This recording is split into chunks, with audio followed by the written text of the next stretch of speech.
Jordan Rance was just 16 years old when he arrived at a house on Samuel Street, Atherton, in November last year, apparently intending to deliver drugs on someone else's behalf.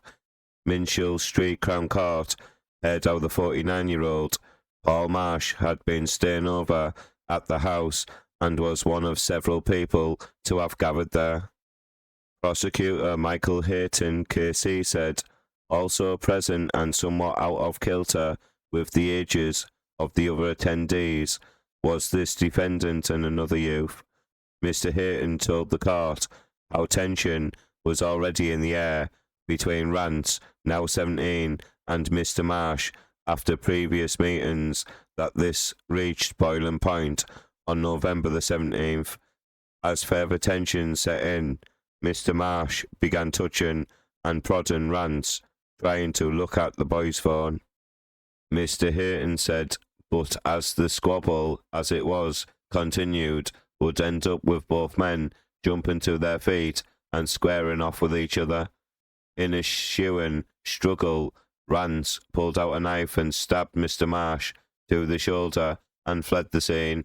Mr. Hayton said the Crown submit that this knife was brought to the scene by Mr. Rance as part of a drug dealing kit. Despite the best efforts of other people at the flat and paramedics, Mr. Marsh died of his injuries soon afterwards.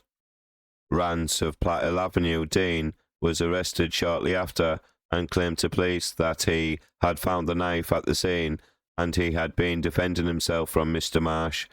But Mr. Hayton said that just months before the murder, Rance had been involved in a vicious group attack on another group of young men in Victoria Square, just in front of the Bolton Town Hall.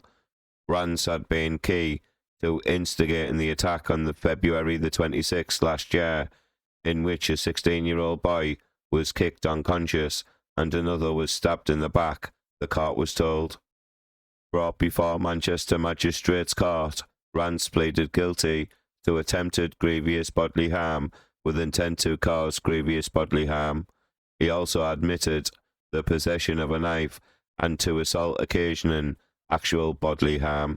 The teenager was still on bail for these offences when he killed Mr. Marsh. After Mr. Marsh's death, the court heard how Rance then tried to evade justice by making several phone calls. Mr. Hayton said he told family members to go to Samuel Street and cancel the witnesses.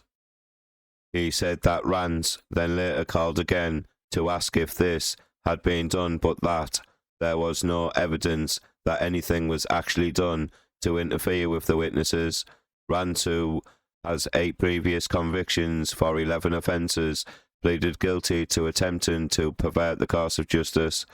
After a trial earlier this year, he was found guilty by a jury of murdering Mr. Paul Marsh. The court listened on in silence as Mr. Hayton read a moving victim impact statement from Mr. Marsh's mother, Carol Ann Smith. The statement described Mr. Marsh as a character who was loved by many, endured by others, but whatever the circumstances of meeting Paul, it was an experience you would not forget. Mrs. Smith's statement said, the loss of my son has left me in limbo. When a child loses their parents, they are an orphan. When a wife loses her husband, she is a widow. What am I called now? She added, when is this pandemic called knife crime ever going to stop? How many more lives are going to be lost before young people of today understand the consequences of carrying knives? Benjamin Myers, KC, defendant, said that Rance now understood the enormity of his actions. He said he understands that the enormity and he apologises. He added he does not recognise that he is responsible for the loss of life here and he is sorry for that. Mr. Myers also said that the court could not be sure that Rance had brought the knife with him to Samuel Street flat, as Mr. Hayton had said he had. He said there were many weapons and potential weapons at the flat.